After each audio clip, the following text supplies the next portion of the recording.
Within the current housing crisis, there isn't an absence of cheap or free money. There is an absence of leadership. Financial markets tend orderly or disorderly, largely as a function of uncertainty. Patient capital, that is, capital with an objective, can help order markets by making them more predictable. At this moment in time, our mistakes of the past have caught up with us in the present. Turning back the clock, in 2007, John and Jane Citizen purchased a new home.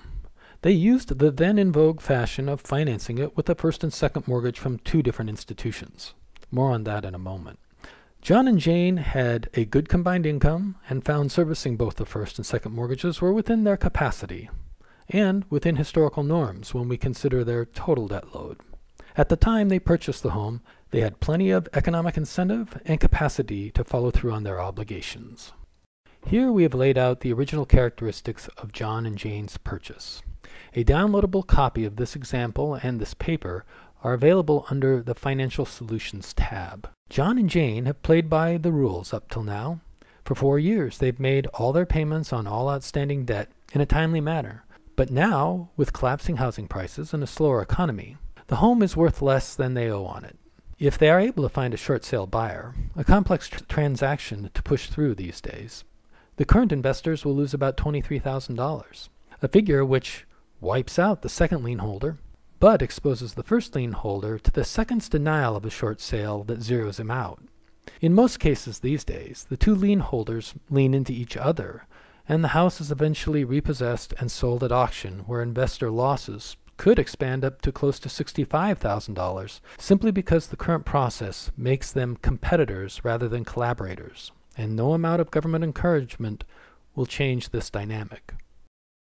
Added to the investors' and borrowers' challenges is the fact that Jane and John's income has also been downsized in recent months, and they are now 1 month delinquent and not likely to be able to turn this situation around on their own. Here is where we use patient capital in the form of the hardest hit funds already awarded to state housing agencies to deal with the housing crisis to do something smart for all involved. We acquired Jane and John's loan from the banks at book value, in this case, because we can see what they need and are willing to comply with is to have their debt and equity in the property adjusted to their capacity to pay. They want to stay in the house, and they are willing to collaborate with us in ways their current economic obligations simply won't allow. Working backwards from what they can afford to pay without being in over their heads, we break their challenge into two parts: a new first mortgage lien, and, secondly, a new contract that assigns property appreciation rights to the patient capital until such a time as when they can repurchase them. Not everyone is an ideal candidate for this scenario. In general, these are the types of borrowers investors hope will fix themselves, but more often than not, left to their ever-dwindling resources, they collapse and take everyone down with them. For this reason, and understanding that this type of scenario is conflicted, we will purchase these assets at book value simply to get them in an environment where time can help heal the problem. This helps the investors, borrowers, the neighborhood, and in the end, the taxpayer too. In this case, given John and Jane's negative equity, other debt obligations, their reduced capacity to pay, we need to reduce their principal, interest, tax, and insurance monthly payment to near $915 per month. Wanting to fairly compensate ourselves for the use of the patient capital, we will lend it to them at 6%, which implies a first mortgage balance of around $106,000.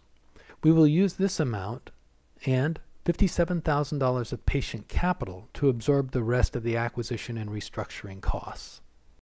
Embedded in John and Jane's problems are shorter-term, often more expensive obligations, which, when retired, can be used to repurchase the property appreciation rights they have granted us.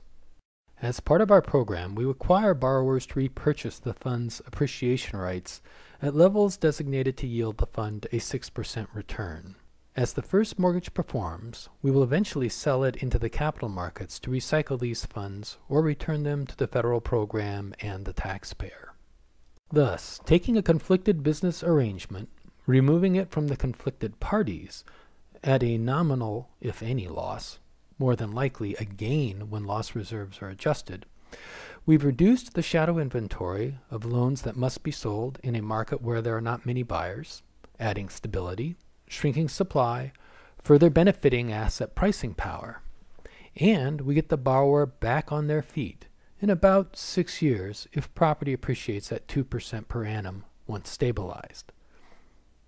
We've created earning assets rather than giveaways. We've enhanced the bank's capacity to lend in more productive areas. We've spared neighborhoods and the taxpayers from a disorderly market. More to come.